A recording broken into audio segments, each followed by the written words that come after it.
Maday, naman niyo naman ako for today's vlog.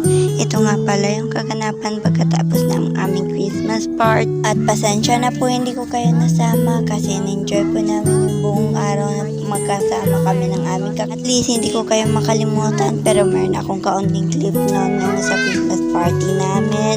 At nandito ngayon at tapusin nyo to hanggang dulo para nga makita nyo kung saan kami, kung in-enjoy ba namin lahat.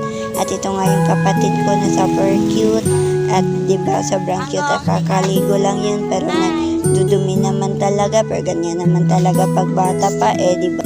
Kung gusto nyo manoorin yung vlog namin sa Christmas party, syempre huwag nyo kalimutang mag-subscribe at panoorin nyo to hanggang ito. Nga pala yung mismong classroom na ginawa ni Papa para naman dito kami gumawa ng homework, pero hindi pa yan tapos kasi wala pa kaming budget itatapos to, pero meron akong din-display ng graduation